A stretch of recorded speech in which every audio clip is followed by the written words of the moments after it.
নমস্কার বন্ধুরা, আপনারা কেমন আছেন? আশা করছি আপনারা সবাই ভালো আছেন।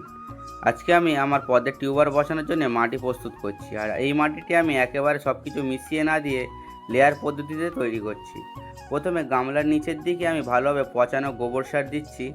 এর সঙ্গে আমি অল্প পরিমাণে হাড় গুঁড়ো মিশিয়ে দিচ্ছি। গোবর সার মাটিতে জৈব উপাদান যোগ করবে আর হাড় গুঁড়ো ধীরে ধীরে পুষ্টি সরবরাহ করতে সাহায্য করবে। এরপর আমি এর উপরে কাদামাটি একটি ভালোভাবে লেয়ার দিয়ে দেবো। এই কাদামাটিটা গামলায় এতটাই দিতে হবে গামলার যেন ওপরে 3 ইঞ্চি জল দেওয়ার জন্য ফাঁকা থাকে, এবং কাদামাটিটা যেন না বেলে মাটি হয়। বেলে মাটি হলে তাহলে ভালো হবে না, এটি পুকুরের বা পাঁক হলে খুব ভালো হয়, কিন্তু পাঁক যদি না হয় তাহলে বাগানের মাটি নিয়ে কাদা করে নিলেও হবে। এভাবে নিচে সার এবং ওপরে মাটি দিয়ে একটির পর একটি লেয়ার তৈরি করে আমি পুরো গামলাটাই প্রস্তুত করে নেব। এবার মাটি তৈরি হয়ে গেলে পরের ধাপে এই প্রস্তুত মাটিতে আমি পদ্মের টিউবার কীভাবে বসাচ্ছি সেটাই দেখাবো। ভিডিও যদি ভালো লাগে অবশ্যই লাইক করবেন, আর এমন গাছের ভিডিও পেতে ফলো করে সঙ্গে থাকবেন। ধন্যবাদ বন্ধুরা।